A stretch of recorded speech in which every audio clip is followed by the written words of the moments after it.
Welcome and thanks for being here.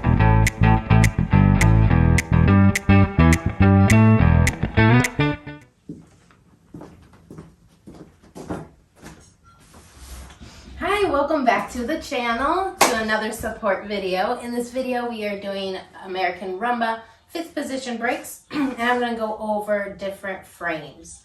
I think it's a really cool thing to start with one frame, then graduate it, move into the next, graduate that one to move into the final frame.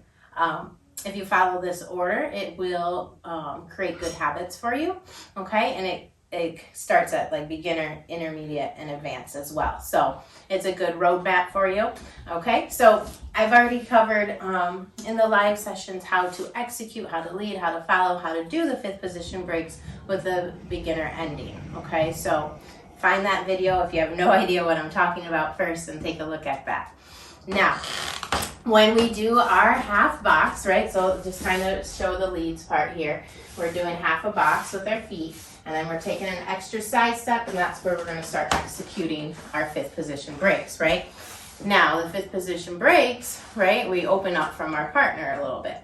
So there is different ways we can hold each other to make that look, feel good, okay? The very first one that you're going to do is pretty much nothing, which is perfect for our beginners because we're really still thinking a lot about our feet and the music and what we're wearing, right? So what you're going to do as a lead, okay, and as a follow, you're just going to keep your frame all the way up until you start to do your 5th position break. So after your extra side step, all you're going to do is just simply let go of your partner, you know, and open up, okay? So I didn't do any prep during the half a box. I kept it in my frame, slow, quick, slow, and then just let go.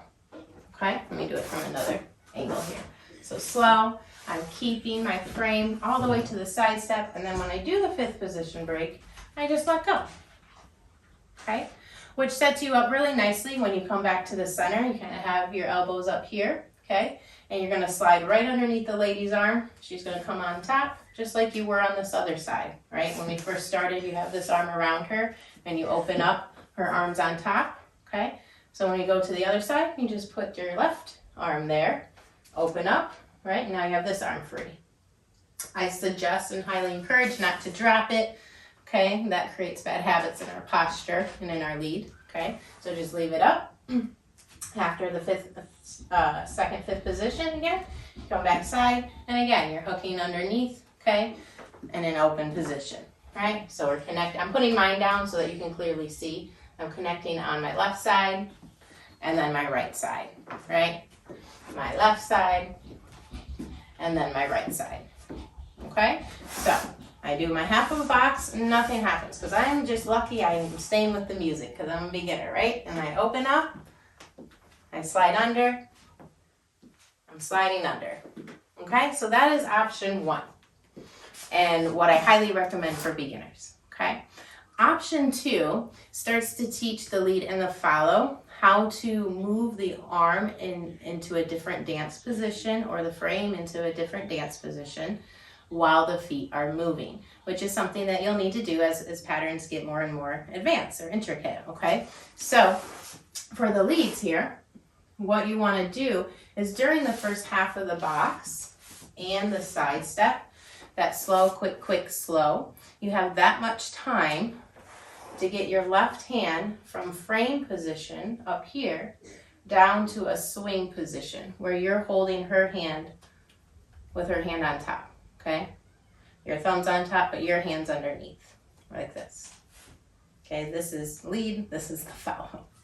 All right, so what we do, we just take your hand and kind of bring it outwards, right? Like you're gonna wave maybe, okay?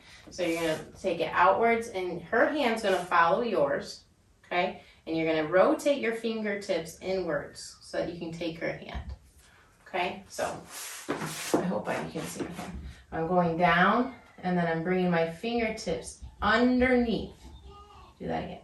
Down and underneath. Down and out and underneath. Okay, again, that gives you the swing hand hold. All right, so we're doing that slow, quick, quick. So we're there by the slow, okay?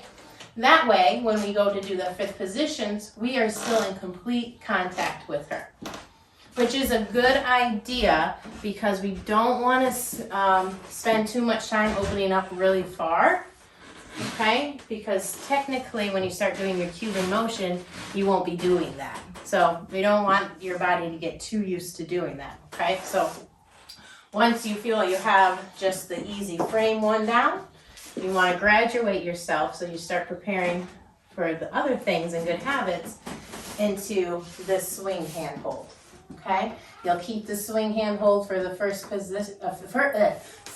fifth position on your right side leads, okay? And then when you step side and go do the fifth position on your left side, again, you'll just release this arm. And this hand stays connected and it comes through the center here. Okay, so I release and this will come through the center. And then I come back and grab her back on the other side. So now I'm always connected with her through this hand. This hand has never leaves her. Okay, right, so as a follow, they're lowering our hand, right, and we're connected here. And then we open up and he lets go. But we never let go of this hand. This hand is always engaged. As a follow, that's your right hand. Okay? Yes? All right. So that is option 2. So the first option, nothing happens and we just let go and we're underneath and the follow is on top for those fifth position breaks. Second option, we're lowering the hand during the prep steps, the slow, quick, quick, slow, and then executing the fifth position while keeping this hand connection the whole time. Okay? Letting go on this side, obviously, because we can't break apart if we don't. Okay? Now the third option, which is the most advanced option, which for that reason is the most challenging option, is to keep your frame completely. So not to let go or anything. Okay? Again, this is going to force you to execute your fifth position a little bit more correctly because it's going to force you to stay with your partner because you're connected to her with your body. So you won't be able to open up right away, okay? Which will be very important when you're executing your proper fifth position breaks, okay? So the most advanced here, after you've graduated lowering of the hand, okay? Now you're gonna try keeping it in frame. So you keep it in frame all the way through that first fifth position break. And then as you step side, you're going to go back to the second version and lower that hand and bring it through. Okay? Or you can let go and come underneath. Okay? But again, starting it, keeping the frame, just staying in frame. It kind of sounds easy because you're not doing anything. However, executing that with a partner is much harder because of the way the pattern works. You're pulling away from each other in space. And so to stay connected here takes a little bit more finesse and a little bit more understanding about the dance and how it's going. Okay? So those are your frame variations for the fifth position breaks in the American Rumba. When we go over the fifth position breaks for the live class, and I demonstrate it with Mike, I'll be sure to have him demonstrate all the different frames as we're doing it, so you can see it with the partner as well, okay? So the title of that one is American Rumba, fifth position breaks, lead and follow. All right? Again, as always, if you have any comments, concerns, or questions, or just need some extra encouragement, I'm here for you. Send me an email or leave me a comment. Either way, I'll get back to you, okay? Until next time, I'll see you guys.